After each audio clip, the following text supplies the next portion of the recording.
Feminism's ultimate goal is to make itself redundant. So the hope is to get to a world where we no longer have to be labeled feminists because the world would be gender equal. And for that to happen, we need to have as many people on board as possible. And often my question is, what's the point?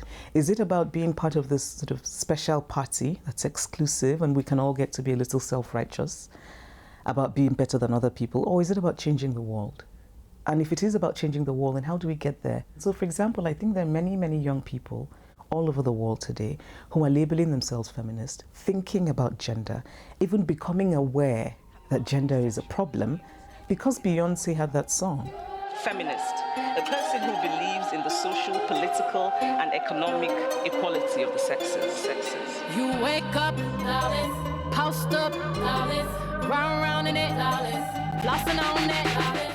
In the book, you say, and I'm just quoting, feminism and femininity are not mutually exclusive. When there was a controversy in the last few days about Emma Watson, the actor, posing in a pretty revealing outfit in Vanity Fair, was that feminism, do you think?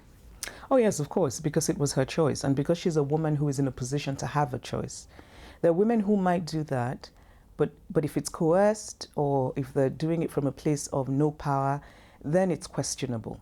But clearly, I mean, it's a choice that she's made. And for me, what's even more troubling is that idea. There's a kind of puritanical strain in certain ideas of what feminism is that I find very worrying, because it means that women cannot be sexual beings. What this is really is about that a woman is either the slut or she's the serious person. And you have to choose. And I really quarrel with that. I really quarrel with that binary. Women have to be allowed to be many things. And so the idea that a woman has sort of posed in a way that's sexually provocative, it means she can't be taken seriously, I think is deeply misogynistic. Staying with this issue of feminism, femininity, does it matter how you've arrived at being a woman? I mean, for example, if you're a trans woman who grew up identifying as a man, who grew up enjoying the privileges of being a man, does that take away from becoming a woman? Are you any less of a real woman? So when people talk about, are trans women, my feeling is trans women are trans women. And I think if you've lived in the world as a man, with the privileges that the world accords to men, and then sort of switch gender, it's difficult for me to accept that then we can equate your experience with the experience of a woman who has lived from the beginning in the world as a woman and who has not been accorded those privileges that men are. I don't think it's a good thing to conflate everything into one. I don't think it's a good thing to talk about women's issues being exactly the same as the issues of trans women. What I'm saying is that gender is not biology. Gender is sociology. I think I'm right in saying that several hundred, maybe 200 Chibok girls are still in captivity. Do you think, are you worried that the world has sort of forgotten about their plight, that things have moved on?